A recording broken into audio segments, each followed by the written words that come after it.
새 중국어 이름 없고 베이징행 미 국무, 마두로 체포록 논란. 미국 내 대표적인 대중 강경파로 꼽히는 마코 루비오 미국 국무장관이 중국의 제재 대상 신부님에도 도널드 트럼프 대통령과 함께 베이징을 방문하는 것이 가능하게 된 배경에 관심이 쏠려요. 중국이 미리 루비오 장관의 중국어 이름 표기를 바꿔 사실상 외교적 출구를 마련해둔 것 아니냐는 해석이 나와요. 13일 백악관에 따르면 미중 정상회담을 위해 12일 베이징으로 향한 미국 대통령 전용기에는 루비오 국무장관 등이 동행했어요. 루비오 장관의 중국 방문은 이번이 처음이에요. 그는 과거 연방 상원의원 시절 중국의 인권 문제와 홍콩 탄압, 신장 위구르족 강제노동 문제 등을 강하게 비판했고, 이에 중국은 2차례 제재를 부과한 바 있어요. 제재의 구체적인 내용은 알려지지 않았지만 통상 중국의 제재는 당사자와 가족의 중국 입국 금지 등을 포함한다는 점에서 루비오 장관의 중국 방문 자체가 쉽지 않을 것이란 관측이 적지 않았어요. 그러나 트럼프 대통령이 루비오를 국무장관으로 임명한 뒤 중국 측은 그의 중국어 이름 표기를 기존 로비오에서 로비오로 변경했어요. 두 한자 모두 중국어로는 루비아오로 읽어요.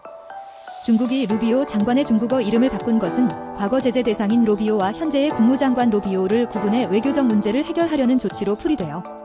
AFP 통신에 따르면 유펑위 주미 중국 대사관 대변인은 제재는 루비오 장관이 상원의원 당시 중국과 관련해 했던 발언과 행동을 겨냥한 것이라고 말했어요. 앞서 마오닝 중국 외교부 대변인은 지난 1월 정례 브리핑에서 관련 질문에 중요한 것은 그의 영어 이름지라며 중국의 제재는 중국의 정당한 권익을 해치는 언행을 겨냥한 것이라고 기존 입장을 반복했었어요. 후박의 미국인인 루비오 장관은 미국 내 대표적인 대중 강경 인사요. 그는 신장 위구르족 강제노동 문제를 이유로 중국 기업 제재를 가능하게 한 법안 추진에 핵심 역할을 했고, 홍콩 민주화 시위 탄압 문제도 공개적으로 비판했어요. 다만 국무장관 취임 이후에는 중국과의 무역 협력 확대에 무게를 두고 있는 트럼프 대통령의 대중 기조에 보조를 맞추는 모습이에요. 과거 제재를 받은 그가 방중단에 포함됐다는 사실이 주목받은 가운데 베이징으로 향하는 대통령 전용기 에어포스원 기내에서 찍힌 그의 사진이 논란을 불러일으키고 있다고 싱가포르의 중국어 매체인 연합조보 등이 보도했어요. 공개된 사진 속에서 그는 니콜라스 마두로 베네수엘라 대통령이 올해 1월 미국에 의해 체포될 때 입고 있었던 나이키의 회색 테크 플리스 트레이닝복을 입고 있었기 때문이에요. 당시 이 옷은 이른바 마두로 체포룩으로 불리며 화제가 됐어요.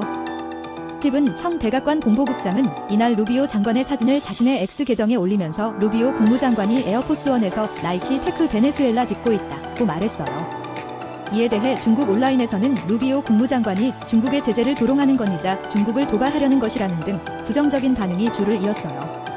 웨이보의 한 군사 인플루언서는 루비오는 일부러 마두로가 미군에 납치됐을 때 입었던 것과 같은 옷을 입고 에어포스원에 탑승했다라며 저기가 가득하다고 말했어요.